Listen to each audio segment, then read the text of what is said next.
Mrs രേണുകയില്ലേ? ഉണ്ട്, വിളിക്കാം. ആരാ? കണ്ടിട്ട് പരിചയം തോന്നില്ല. എന്റെ പേര് പ്രകാശ്. മിസ്സസ് രേണുകയെ ഒന്ന് കാണേണ്ട അത്യാവശ്യം ഉണ്ടായിരുന്നു. രാവിലെ ബാങ്കിൽ പോണമെന്നും പറഞ്ഞ് കാറും എടുത്തോണ്ട് പോയതാ. ഉച്ചയൂണ് കഴിഞ്ഞപ്പോ ഒരു പനിയുടെ ലക്ഷണം ഉണ്ടെന്നും പറഞ്ഞ് കേറി കിടക്കുകയും ചെയ്തു. ചേച്ചിക്ക് നല്ല തലവേദന, അകത്തേക്ക് ചെല്ലാൻ പറഞ്ഞു.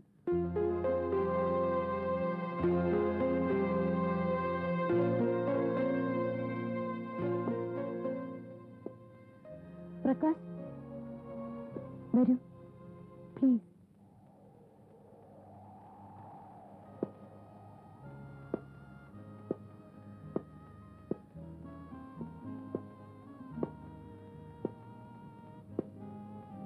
ഇവിടെ ഒരാളുടെ പനി പെട്ടെന്ന് മാറിയത് വെറുതെ അല്ല.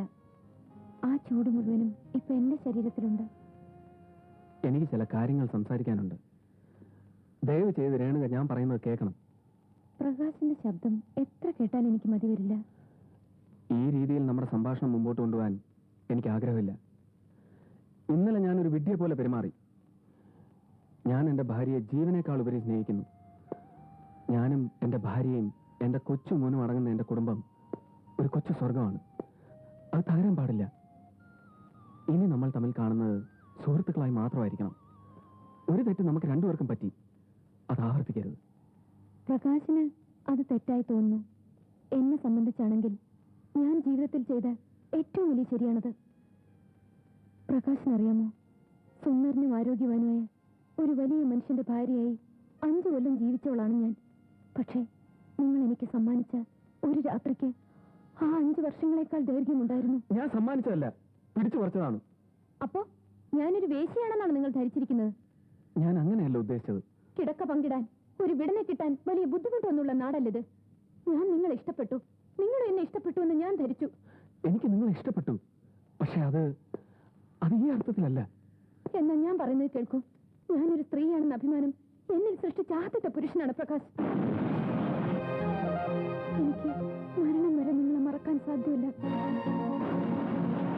ഇനി നിങ്ങളെ കാണാതിരിക്കാൻ സാധ്യമല്ല.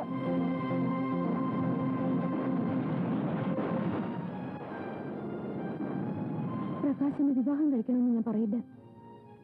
നിങ്ങൾക്ക് നിങ്ങളുടെ കൊച്ചു സ്വർഗത്തിൽ തന്നെ കഴിയാം. പക്ഷേ ഈ കിടപ്പറയിൽ ഒരു തടവുകാരിയെ പോലെ കഴിയുന്ന എനിക്ക് സ്വപ്നം കാണാൻ വല്ലപ്പോഴെങ്കിലും ഒരു അവസരം തരണം. അത് മാത്രം മതി. ഇനി ഞാനിവിടെ നിൽക്കുന്നതിൽ അർത്ഥമില്ല. ഒരു കാമുകിയുടെ വെപ്പാട്ടിയുടെ ആവശ്യം എനിക്കില്ല. ഞാൻ പോകുന്നു.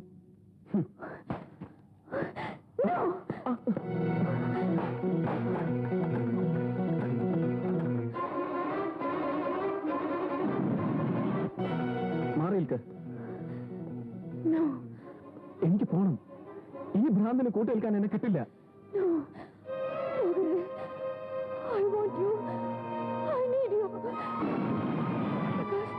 പ്രകാശ്, പോകരുത്. പ്രകാശ്, പ്ലീസ്, ഈ രാത്രി കൂടി എനിക്ക് തരൂ. പ്രകാശ്, പോകരുത്. പ്രകാശ്, എനിക്ക് പോണം. എനിക്ക് പോണം.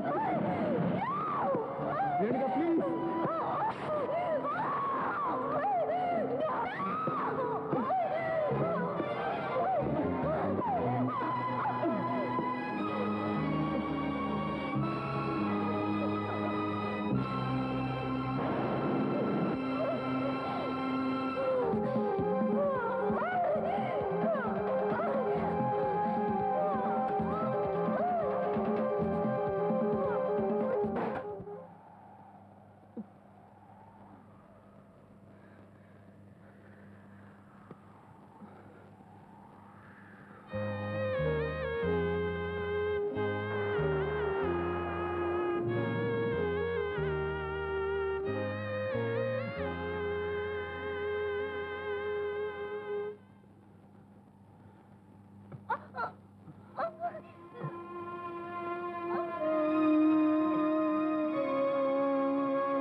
ശിക്ഷ നൽകി.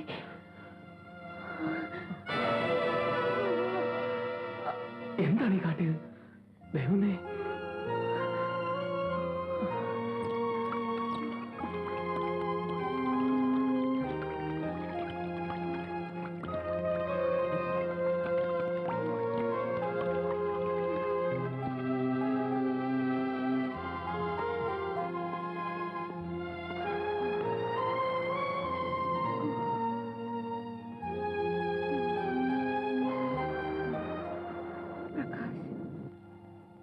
മുത്തശ്ശി അറിയിക്കരുത്, ആരും അറിയരുത്.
പ്രകാശ്, എന്റെ അടുത്തിരിക്കൂ. ഈ ഒരു രാത്രി കൂടി മാത്രം എന്നെ സ്നേഹിക്കാൻ അനുവദിക്കൂ, ഇല്ലെങ്കിൽ മരിക്കാൻ അനുവദിക്കൂ.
വയറ്റിൽ നിന്ന് പോയിട്ടേ ഇല്ല.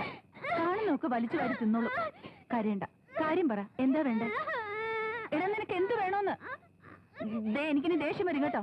നീ അവനെ വഴക്ക് പറയാതെ സുമതി. കുഞ്ഞു വല്ല ദുസ്വപ്നം കണ്ടു കാണും. നിനക്ക് ദേഷ്യം കുറെ കൂടുതലാ. മോനിങ്ങി വാ. മോൻ എന്തിനാ കരയുന്നേ? അമ്മൂമ്മയോട് പറ. അയ്യേ, അത് സ്വപ്നമല്ലേ? ഞാൻ പറഞ്ഞില്ലേ കുഞ്ഞു സ്വപ്നം കണ്ടതാണെന്ന്. അത് 3-4 ദിവസം കഴിഞ്ഞ് അപ്പൂപ്പൻ മോനെയും അമ്മയും കാറിൽ അച്ഛന്റെ അടുത്ത് കൊണ്ടുവന്നാക്കും. നീ അവനൊന്ന് ഫോൺ ചെയ്ത് നോക്ക്. അവൻ അച്ഛനോട് സംസാരിക്കട്ടെ. ഈ രാത്രി സമയത്ത് ഉറങ്ങുന്ന മനുഷ്യരെ ബുദ്ധിമുട്ടിക്കേണ്ട ആവശ്യമുണ്ടോ? നമുക്കൊന്ന് വിളിച്ചു നോക്കാമേ. എന്താ ഇവൻ ഇങ്ങനെ ഒരു സ്വപ്നം കാണാൻ? എന്റെ ഈശ്വര, തുടങ്ങി അവിടെ ഒരു ഭാവനാവിലാസം. ഇങ്ങനെ ഒരു തൊട്ടാവാടി കുടുംബം.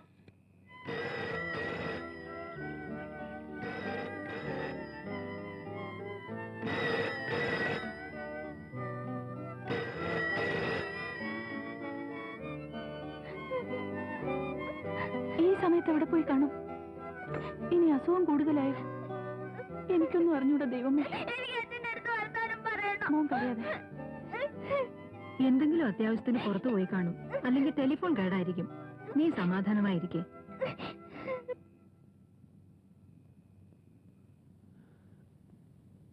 പ്ലീസ്, ഞാൻ പോട്ടെ.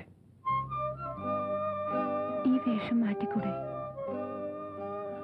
വേണ്ട. രേണുക എനിക്ക് തന്ന വാക്ക് പാലിക്കണം. ഇത് നമ്മുടെ 2ാമത്തെ രാത്രിയായിരുന്നു, അവസാനത്തേത്. നമുക്കൊന്നും തന്നെ പറയാതിരിക്കാം. അതല്ലേ നല്ലത്. കാലത്തെ അതിന്റെ പാട്ടിന് വിടാം. ദയവ് ചെയ്ത് എന്റെ ജീവിതം തകർക്കരുത്. അപേക്ഷയാണ്. വാതിൽ തുറക്കൂ, എനിക്ക് പോണം.